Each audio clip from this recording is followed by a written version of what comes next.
사실 저는 의사입니다. 그래서 사실 연구도 하지만 환자를 같이 보고 있는 사람이어서 말씀을 좀 더 재밌게 드려볼 수 있을 것 같습니다. 이게 한 2년 전에 나온 기사인데요. 이제 심근병증을 앓고 있는데 같은 심근병증을 앓고 있던 부자가 있었습니다. 아버지와 아들이죠. 그래서 이제 뭐 저희 이 사람이 이제 아버지는 이제 요즘에 이렇게 인공심장, 심장 보조장치라고 하는 거를 아버지는 저런 1세대 좀 더 크기가 컸던 과거의 모델을 썼었고 이제 그 사람은 저희 병원에서 이식을 했었던 사람이고 이제 그분의 아들도 같은 병이어서 이제 조금 더 개량이 됐죠. 3세대 좀 더 조그매진 저런 인공심장을 써서 심장 이식을 했던 이제 이런 케이스가 있습니다. 그래서 이렇게 됐었고 그래서 결국 같은 부자지간이 같은 병으로 같은 회사의 1세대와 3세대 우리 마치 갤럭시 1과 갤럭시 10 같은 그런 걸 써서 결국 심장 이식을 다 잘했고 그래서 저는 주치의가 가족성 심근병증을 유전자 검사를 통해 조기 진단해서 잘 치료를 했다. 그래서 저 주치의가 접니다. 자, 그래서 유전자 얘기를 아마 오늘 여기서는 없었던 것 같은데 워낙 강연에서 많이 나옵니다. 그래서 제가 01학번인데 이제 그때 저희가 학교를 들어갈 때, 그러니까 여기 계신 분들만 할 때 저희가 이제 논술이나 뭐 구술 공부할 때 반드시 봐야 될 게 바로 저거였습니다. 왜냐면 휴먼 지놈 프로젝트가 2000년 6월에 나왔습니다. 생각해보세요. 01학번이면 고3일 때 저게 나왔어. 그러면은 당연히 논술 시간이나 구술에 저걸 물어보겠다라고 생각을 하겠죠. 그치? 그래서 아마 이제 요 또래 나오는 것들일 때 저런 게 중요할 겁니다. 저 당시에 지놈 프로젝트라는 걸 했고, 요 가운데 있는 사람이 당시 미국 대통령이었던 빌 클린턴이고, 양쪽에 있는 사람이 그것을 이제 연구했던 분들입니다. 그래서 그 결과가 이제 그 다음에 이렇게 아주 유명한 네이처, 사이언스 뭐 이런 아주 유명한데 이렇게 발표가 됐었습니다.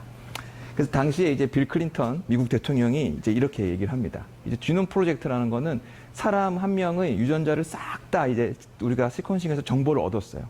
그러니까 이 사람은 왜 병이 생겼겠지 다 알겠다. 그런 생각을 하게 됐죠. 그래서 이렇게 지놈 프로젝트를 컴플리션 하게 되면은 우리가 어떤 질환이 있을 때 진단하고 예방하고 치료하는 거를 완전히 혁신을 하게 될 거다. 왜냐면 우리가 다 정보를 알고 있으니까 이 사람을 검사했더니 이 병이 있으면 이렇게 이상이 있겠구나 이런 거를 다 알 수 있을 것이라 얘기하고 아까 그 사진에서 오른쪽에 있는 분이 프랜시스 콜린이라는 아주 유명하신 분인데 이분은 뭐라고 했냐 이제 2000년이었죠 한 10년 정도 지나면 퍼스널라이즈 메디슨 뭐 많이 이제 들어봤죠 정밀의료라고 하는 이제 그런 게 될 것 같다 한 10년만 있어 봐라 이렇게 될 시대가 왔다 라고 얘기를 했습니다. 근데 2010년에 무슨 일이 있었냐라고 했더니 그 당시에 미국 대통령이 버락 오바마였고 오바마는 그 당시 뭐 퍼스널라이즈 메디슨은 얘기도 못하고 이제 그 당시 뭐 헬스케어 리폼 혹시 좀 이제 이런 시사에 관심 있는 분들은 오바마 케어라고 했던 거 그거를 들고 나왔던 게 2010년이어서 아직 퍼스널라이즈 메디슨은 되지 않았습니다. 그런데 그래도 오바마 대통령이 6년 뒤에 프리시즌 메디슨 아까 앞에 나왔던 그 단어죠. 이제 이런 걸 우리가 해보자. 이제 해봐도 될 때가 된 것 같다라고 하면서 프리시전 메디션 이니셔티브 PMI라고 하는 걸 만들어냈고 이제 그거의 개념은 뭐냐? 그래서 결국 어떤 사람이 있을 때 유전, 환경, 라이프스타일 이런 거를 다 이해해서 결국 질환을 좀 더 해보자. 사실 결국 같은 얘기. 16년이 지났지만은 생각보다 우리가 정보를 다 얻었다고 생각하나 아직 해결이 되지 않았다. 이게 현실입니다. 자, 뭐 유전자를 이렇게 이제 ATGC 이런 얘기는 고등학교에서도 다 배우죠, 이제. 그래서 있을 때 어떤 사람은 이게 A고 어떤 사람은 이게 G고 뭐 이제 이런 차이 때문에 병이 생기겠구나라고 우리가 아주 쉽게 생각을 해서 그렇게 됐으면 좋겠고 물론 그런 병도 있습니다. 그런 병도 있으나 생각보다 그렇게 쉽지 않다라고 하는 게 뭐 이제 그런 거를 막 몇십만 개씩 모아가지고 막 이렇게 멋있게 그림을 그려가지고 이런 유전자가 이상이 있다라는 거를 막 찾아서 2010년대만 하더라도 좋은 논문들을 막 내고 이거 유전자 때문에 병 생기는 거다라고 했는데 사실 바뀐 게 별로 없었습니다. 그러다 이제 뭐 새로운 NGS라고 하는 뭐 이런 기술이 나오면서 이제 이런 아까 처음에 우리가 지놈 프로젝트를 했던 2001년에 보시면 저 한 명 휴먼 지놈을 시퀀싱 하는데 드는 돈이 여기 보시면 거의 얼마죠? 1억 불입니다. 1억 불. 1억 달러였는데 이제는 $1,000까지 되는 시대가 왔습니다. 사실 $1,000도 안 되는 시대가 이제 현재 와 있었습니다. 그러니까 그 당시는 저거 한 명 했는데 이 난리였는데 이제는 훨씬 금액이 싸지니까 훨씬 많은 사람을 할 수 있고 지금 우리나라 내에서만 해도 몇만 명의 데이터가 나올 정도로 우리가 이런 많은 정보를 갖고 있으면 모든 질환이 해결되고 아까 얘기했듯이 모든 게 됐을 것 같은데 아직 그렇지는 않다는 것이 우리가 이런 것에 관심을 가져야 하는 겁니다. 저는 이제 심장내과라는 영역입니다. 심장내과가 어떤 파트냐 간단하게 몇 개 말씀드리면 이제 인터벤션이라고 해서 막힌 거 뚫는 사람들 그래서 뭐 스텐트 넣고 뭐 동맥경화니 뭐 이런 얘기들 있죠. 심근경색 이런 분야가 있고 이제 부정맥, 맥박이 불규칙하게 뜨는 일렉트로피지올로지라고 하는 부분들 또는 이제 뭐 초음파나 CT, MRI에서 이미징을 하는 부분들 그리고 저는 심장이 어떻게 하든 나빠진 heart failure에 해당하는 그래서 이제 heart failure 심장이 망가졌으니 계속 이식을 하든지 저는 마지막 부분에서 주로 일을 하고 있습니다. 근데 이게 왜 중요한 질환이냐라고 하면은 심장이 안 좋아지니까 다른 장기도 다 나빠지게 되고 이런 병들이 아직까지 의료 선진국이라고 하는 뭐 가령 미국이나 캐나다, 덴마크, 영국 이런 데서도 가장 반복적인 입원을 하는 1등에 해당하는 질환입니다. 그 이유는 심장이 안 좋으니까 약을 잘 써서 조금 숨 덜 차게 했다가도 심장이 나빠지면 또 나빠져서 또 입원하고 이런 게 반복되는 그래서 굉장히 중요한 질환이고 최근엔 저렇게 사망 위험도 높다. 그래서 심장혈관 중에 제일 안 좋은 질환이다. 우리가 이런 얘기들을 사실 하고 있습니다.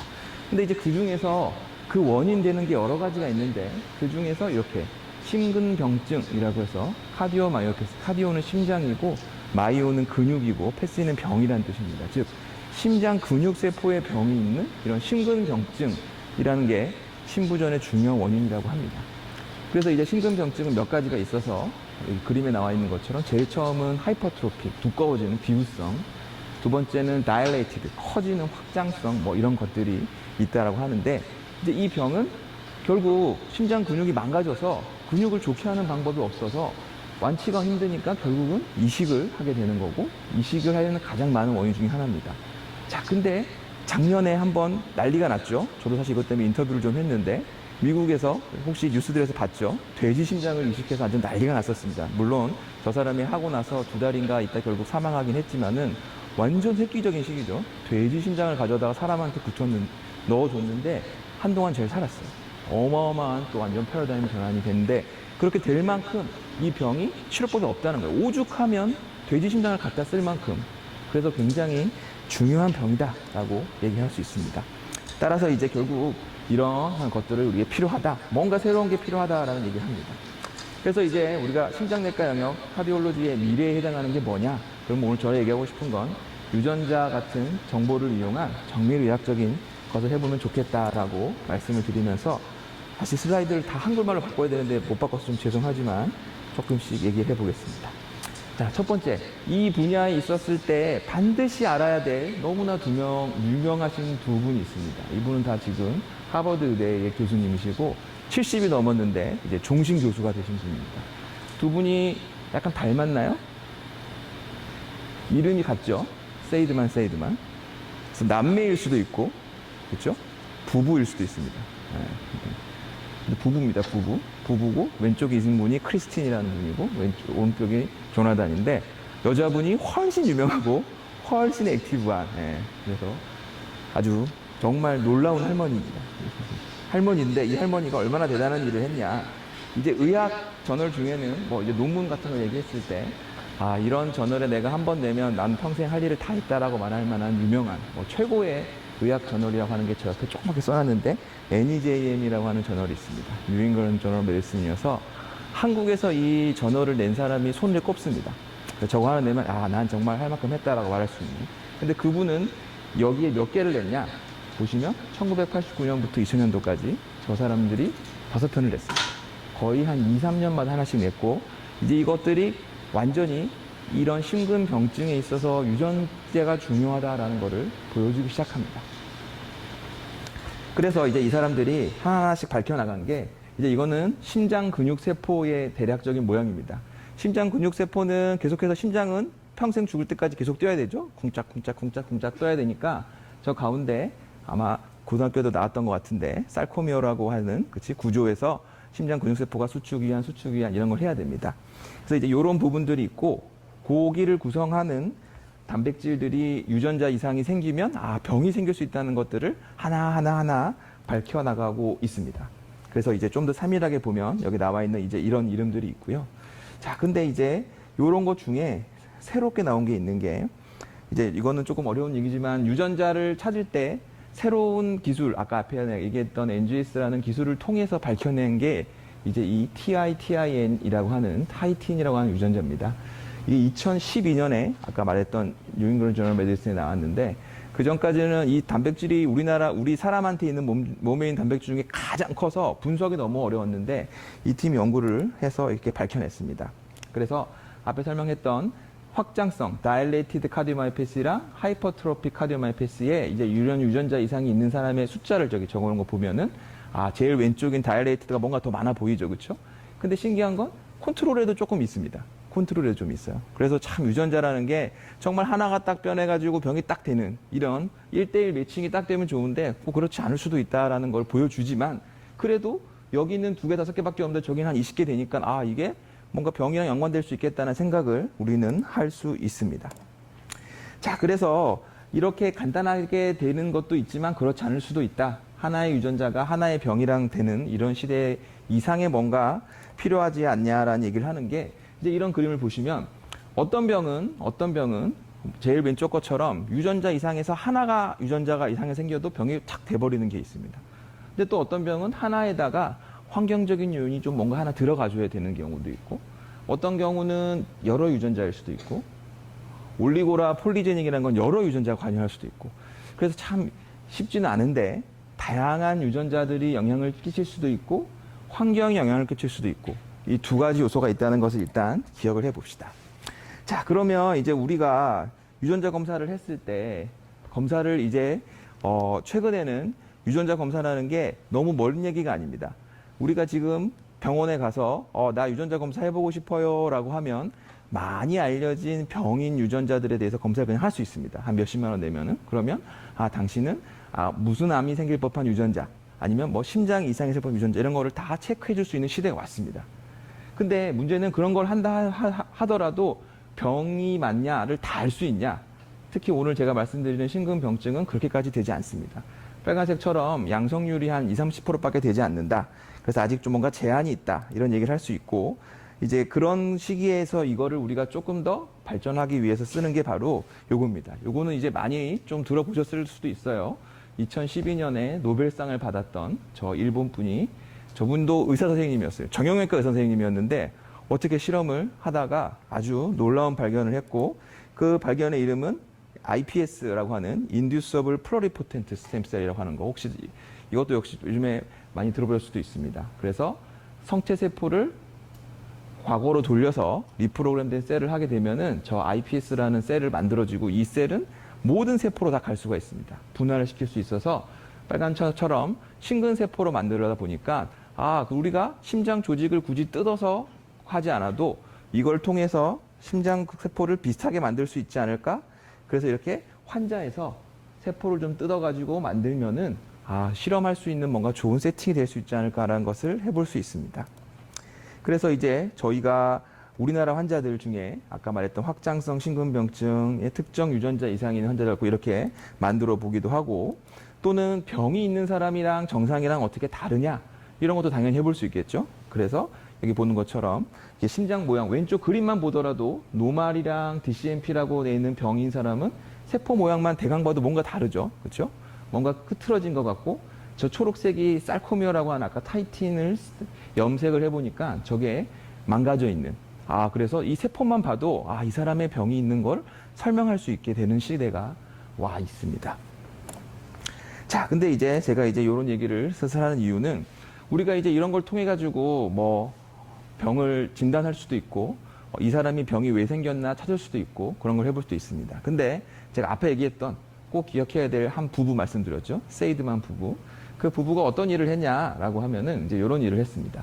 보시면 스몰 모레큘 이니비터라고 해서 사실 뭐 한마디로 하면 약입니다. 약. 어떤 약을 하나 찾았는데 하이퍼트로픽 아까 말했던 비후성 심근병증 환자에서 효과적일 수 있을 법한 약을 하나 찾았습니다. 2016년에 약을 하나 찾아가지고 아까 말씀드렸던 IPS 뭐 이런 실험을 해가지고 이렇게 병이 있는 사람들은 빨간색처럼 뭔가 문제가 생기는데 약을 줬더니 파란색처럼 뭔가 나빠진 걸 좋아지게 할 수 있더라라는 걸 보여서 이 약이 쓸 법하네라는 걸 보여줬고 이 팀이 그거를 가지고 환자에도 직접 적용을 해봤습니다.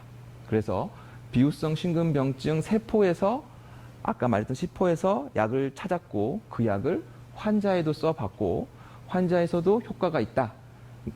페이지 3라고 하면 우리 뭐 신약 연구 단계 하면 1상, 2상, 3상 이런 얘기 하죠.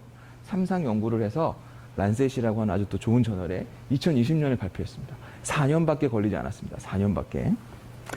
그래서 이렇게 여기서도 병이 있는 사람한테 빨간색처럼 간다면 약을 줬더니 이렇게 파란색처럼 이 약이 좋아지게 할 수 있다는 걸 보여줬고 사실 이제 이 약을 저 사람들이 만들었는데 BMS라고 하는 이제 외국의 아주 유명한 제약회사에서 그 약을 저 회사를 통째로 샀는데 얼마에 샀느냐 보면은 13.1 빌리언입니다. 13.1 빌리언. 그렇죠. 근데 그 빌리언이 달러예요, 달러. 어마어마하죠, 그렇지? 거의 1조 뭐 얼마에 해당하는 어마어마한 금액으로 저 약을 만든 회사를 통째로 다 사버렸습니다. 이제 이런 시대에 왔다는 겁니다. 우리 아마 부모님이나 할머님, 할아버지들 중에서도 여러 가지 약을 많이 먹고 심장 관련된 약, 뭐 혈압약, 고지혈증 약 이런 약들도 많이 먹고 있을 거예요. 근데 그런 약들은 이렇게 심장 근육 자체를 좋아지게 하는 데는 사실 크게 도움이 되지 않습니다. 그래서 아까 말했던 유전자에 근거한 그 유전자에 근거한 세포에서 찾았던 새로운 약들이 이제 이렇게 약이 되는 시대가 왔고 이렇게 만들어진 약이 작년에 FDA라고 미국에서 우리나라로 얘기하면 식약처 같은 데서 약을 써라라고 이렇게 허가도 하게 돼서 실제 쓰게 될 수 있는 약이 됩니다. 즉 유전자 치료에 근거한 유전자 연구에 근거한 그런 약들이 실제 환자한테 쓰이는 시대가 이제 심장 분야에도 왔다라고 말씀을 드릴 수 있고 아까 말씀드렸던 비후성 말고 다일레이트 들어가는 확장성에서도 그런 연구가 진행되고 있습니다. 자, 고등학교 2학년들은 백신을 안 맞았죠? 아, 맞았어요? 어떤 백신을 맞았었어요? 파이자? 파이자라는 백신이 있었고 당시 아스트라제네카라는 또 백신이 있었죠. 아스트라제네카도 너무나 훌륭한 회사인데 한국에서는 아스트라제네카가 마치 무슨 꼴통약을 만드는 그런 약 느낌이 있지만 뭐 어떻게 하든 그 아스트라제네카보다 훨씬 좋은 백신을 만들었던 파이자라는 큰 회사에서도 아까 말씀드렸던 이런 카디오마이패스 심근병증의 약을 만들려고 막 노력을 하고 있다. 그래서 정말 그런 큰 시장에서 이런 시대 어떤 유전자 이상 여기 이 설명을 보시면 뭐 LMNA 저게 유전자 이름입니다. 저런 유전자 이상을 가진 심근병증 환자에서 어떤 약을 쓸지 이런 것들을 화이자 같은 큰 회사들은 이제 이미 찾고 있다. 이제 시대가 변했다라는 것을 말씀드리고 싶습니다. 시간이 조금 남아서 제가 또 하나의 변화를 말씀드리는데 이제 이것도 혹시 좀 뉴스를 들어보신 분들은 아마 많이 들었을 수 있고 제가 지금 기억이 잘 안 나는데 2, 3년 전에 아마 노벨상을 받았던 크리스퍼라고 하는 지놈 에디팅, 뭐 유전자 가위 이런 식으로 아마 많이 들어서 그렇죠? 아신 겁니다. 그러면 이제 이게 단순히 여러 선생님들이 이제 실험하고 하는 과에서만 쓸 것이냐라는데 요즘은 워낙 사람들이 이거를 단순히 실험해서 실험실에서 하는 걸로 끝하지 않고 당연히 이거 가지고 약을 만들어 보자 이런 생각을 당연히 하게 됩니다. 그래서 이것을 제일 처음으로 적용한 질환이 뭐냐? 역시 NEJM의 21년, 2년 전에 발표됐었고 아마 이거는 뭐 점혈성 그래서 이게 아마 공통과학에 나왔던 것 같은데 그렇죠? 점혈성 어쩌고 질환, 베타 살레세미아, 시크셀 디지즈 이제 그런 적혈구가 문제가 생기는 이런 병에 있어서 어떤 유전자가 이상이 있는지 우리가 알기 때문에 그러면 그 진 에디팅이라는 저 기법을 가지고 그 유전자만 바꿔서 써보는 게 되지 않을까라는 생각을 당연히 하고 당연히 하면 사람에도 해볼 수 있고 그 데이터가 2년 전에 이미 발표가 됐었습니다. 저게 되고 나서 여러 가지들이 이제 계속 나오고 있고 심장 쪽에서도 당연히 해볼 수 있고 심장 쪽의 하나의 질환인 뭐 아밀로이드증이나 저런 질환에서도 해볼 수 있다는 게 그 바로 이어서 나와서 우리가 정확한 유전자 이상의 타겟만 찾는다면 이렇게 진 에디팅이라는 방법을 통해서도 해볼 수 있겠구나라는 것이 이미 언급이 되고 있어서 어떤 유전자 이상을 찾는 게 중요한 시대가 왔습니다. 어떤 유전자 이상을 잘 찾기만 하면 그거를 싹 바꿔줄 수 있다라는 시대가 이미 왔고, 지금 얘기하고 있는 요 연구에 해당하는 약은 이미 2상 연구를 끝내고 3상 연구를 하겠다라고 진행을 중입니다. 자, 그러면 이제 오늘 말하고 싶은 심근병증, 카디오마이패시, 저기에서도 이런 걸 해볼 수 있지 않을까라는 생각을 하는데, 사실 많은 사람들이 굉장히 회의적이었습니다. 왜냐하면 심근세포, 심장은 이런 얘기 들어봤죠. 심장은 암이 안 생긴다. 심장은 암이 안 생긴다. 왜 안 생기냐라고 하면, 심장은 그 심근세포가 어릴 때부터 만들어지고 나서 계속 생기고 없어지고 이런 그런 세포가 아니고 계속 뛰는 세포입니다. 그렇죠? 생기고 없어지는 게 반복되는 데서는 암이 잘 생기죠. 우리가 뭐 장상피나 그렇죠, 이런 위나 이런 데는 세포가 계속 깎여져 나가고 또 새로 생기고 이러다 보니까 거기서 돌연변이가 생기고 이러면서 암이 될 수 있는데, 심장세포는 사실 그렇지 않다라고 하는 생각을 많이 하고 있었고, 그래서 심근세포 자체에는 사실 암이 생기지 않는다라고 하는 게 많이 알려진 얘기입니다. 그러면 역으로 생각하면 그런 심근세포의 유전자 이상에 의해서 심근병증이 생기면 거기다가 유전자 이상을 교정을 해준들 얘가 계속 바뀌면서 정상 걸로 이렇게 바꿔져 나가야 되는데, 그 세포는 그대로 있었기 때문에 교정만 해준다고 병이 교정이 될까라고 하는 의문을 많이 품고 있었습니다. 그런데 올해 초에 아까 또 얘기했던 그 할머니, 크리스틴 세이드만 할머니가 이거 마우스에서 이거 될 수도 있을 것 같은데라는 걸 보여줍니다. 그래서 언제 했냐? 태어날 때부터 한 건 아니고, 포스트네이탈은 쥐가 엄마한테서 태어나고 나서 새끼 같은 거 한 10일, 13일, 그러니까 어릴 때 아주 초기에 앞에 얘기했던 진 에디팅 하는 방법을 적용을 해봤더니 어떻게 되냐? 이렇게 빨간색처럼 병이 생겼던 게 파란색처럼 좋아질 수 있겠다. 그래서 이거는 굉장히 획기적인 게, 우리가 심장이 나빠지는 병이 있었던 사람들은 타고나서 그냥 그대로 살아야 되기 때문에, 이 사람들은 사실 유전자가 우리가 뭐 이것 때문에 병이 생긴다 찾아도 치료를 못 한다고 생각했습니다. 앞에 얘기했던 그 약도 병이 생기고 나면 얘가 더 나빠지는 걸 막는 거지 그 병 자체를 교정하지는 못했는데, 이거에 의하면 아기 때 태어나자마자 어떻게 잘 찔러주면은 나이 들면서 변화되는 걸 해볼 수도 있지 않을까? 적어도 주위에서는 그런 게 통한다. 이런 얘기가 이제 심장에서도 할 수 있는 시대가 왔다. 특히 심근병증에서. 그래서 이런 변화가 있다라는 것을 말씀을 좀 드리고 싶습니다. 끝으로 이제 제 환자 한 명을 보여드리겠습니다. 이제 55세, 이제는 몇 살 더 나이를 먹으셨는데, 환자고 유방암으로 항암 치료를 했던 환자입니다. 근데 저기 DCMP라는 건 확장성 심근병증 환자였고, 이제 심장 뛰는 기능을 표현하는 게 LVEF라고 하는 수치이고, 저건 한 55 정도가 정상입니다. 43이니까 심장 뛰는 게 조금 떨어져 있다라고 보시면 되고, 우리가 지금 쓰고 있는 약물 치료를 잘해서 얼마 전에 해도 48 정도로 조금 좋아졌지만 아직 정상보다는 좀 안 좋습니다.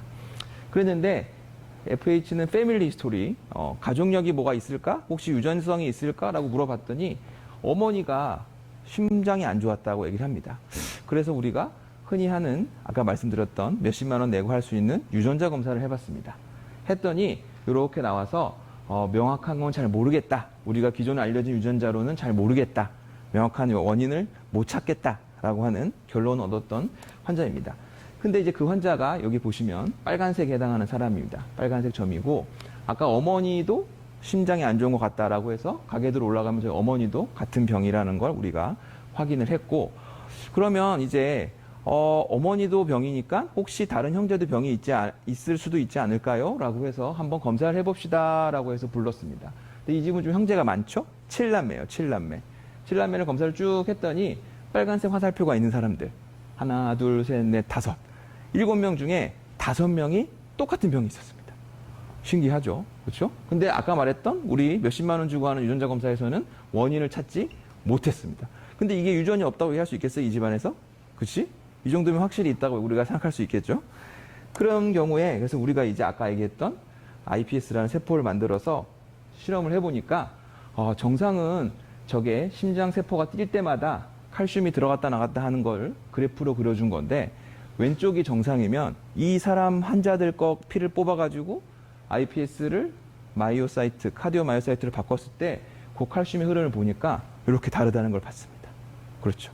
그래서 우리가 이제 물론 뭐 이 사람에서 찾을 수 있을지 모르겠지만 이런 걸 교정할 수 있는 약을 찾을 수도 있는 거고 또한 이제 뒤에 유전자 검사 같은 경우도 우리가 지금 요즘에 많이 하고 있는 건 제일 오른쪽 겁니다. 타겟티드 시퀀싱이라고 해서 알려진 유전자 특정 부분만 딱 찍어가지고 여기에 이상이 있나 없나를 찾아주고 있습니다. 우리가 알고 있는 유전자, 이 유전자 때문에 병이 생기는 걸 아는 유전자에서만 이렇게 해주고 있는데 요즘에는 점점 많은 걸 할 수 있어서 뭐 엑손 인트론 이런 얘기 들어봤을 때 엑솜에 관련된 걸 전부 하거나 제일 왼쪽에 있는 것처럼 모든 유전자를 통째로 하는 홀 지놈 시퀀싱이라는 것도 실제 여러 선생님들이 많이 연구를 하고 있다.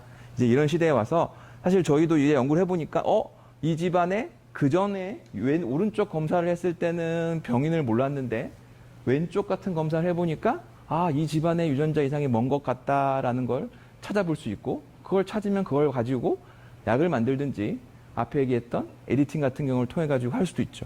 왜냐? 그런 게 우리가 해야 되는 이유는 이 집안에 자세히 안 그렸지만 저 밑에 자식들이 다 있습니다.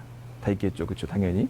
저기가 한 5, 60대이기 때문에 자식들은 20, 30대들이 다 있을 수 있습니다. 그중에 병이 다 있지 않을 수도 있지만 있는 사람도 있을 수 있어요. 그래서 결국 그런 사람들을 위해서 뭐 카이스트, 뭐 저희 같은 의사들, 여러 선생님들 다 같이 모여서 우리가 약을 찾아보고 치료법을 찾아보자. 그런 것들이 이제 요즘 하는 것의 흐름이다라고 말씀을 드릴 수 있겠습니다. 시간이 돼서 이 얘기는 그냥 넘어가고요. 자, 끝으로 아까 제가 얘기했던 휴먼 지놈 프로젝트가 이제 시작된 지 20년이 됐습니다. 그래서 아까 사진에 빌 클린턴 대통령 왼쪽 오른쪽에 있는 사람이 다시 만나서 21년 2월에 20주년을 기념했다고 합니다. 하지만 그 사람들이 큰 역할을 했지만 아직까지 여기서 얘기했던 어떤 레볼루션이 일어났는지 아직 잘 모릅니다, 우리는. 그리고 유전이 전부냐? 그렇지 않은 것 같습니다. 그렇지 않은 이유는 이제 이건 어떤 병을 설명하는 방법인데 유전 이상, favorable한 genetic profile, unfavorable. 즉, 별 문제 없는 유전자 이상이나 안 좋은 유전자 이상을 갖고 있으면 저기 보듯이 Y축이 심장이 안 좋아지는 겁니다.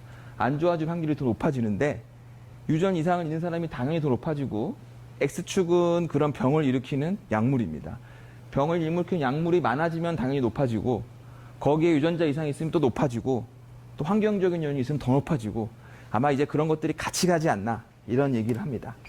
그런 걸 단적으로 보여주는 게 역시 또 아까 얘기했던 우리 세이드만 부부가 또 멋있는 논문을 하나 썼는데 자 비후성 심근병증이 있는 아이덴티컬 똑같은 트윈 쌍둥이입니다. 이 사람들은 유전자가 똑같겠지. 그럼 이 사람들이 당연히 병이 생길 것도 똑같이 생겨야 될 것 같은데 그래프를 보면은 같은 파란색인데 저기처럼 트윈인데 다른 양상이 있습니다. 그 말은 유전자가 전부는 아니다. 뭔가 다른 요인들이 환경적이든 무엇이든 간에 아니면 우리가 발견하지 못한 다른 유전자의 이상이든 간에 그런 것에 영향을 시킬 수 있어서 유전자 치료, 유전자 관련된 게 중요하지만 것에 못지않게 환경 영향도 중요하다라고 얘기하고 싶습니다. 끝으로 이제 우리 의과대학 내에서 그래도 가장 좋은 데가 어디냐, 전 세계적으로 이 연구와 이런 것을 리딩하는 곳이 어디냐라고 하면 하버드 의대를 얘기합니다. 미국 보스턴에 있고 이 하버드 의대에서는 자기네 학교에서 얼마나 많은 교수님들이 있어요라고 자랑을 이렇게 합니다. 자랑한 데이터를 보시면 엄청납니다. 이게 지금 교직원, 교수님의 숫자입니다. 교수님의 숫자가 총이 2020년 보시면 12,000명입니다. 12,000명. 엄청나게 많은 겁니다. 엄청나게.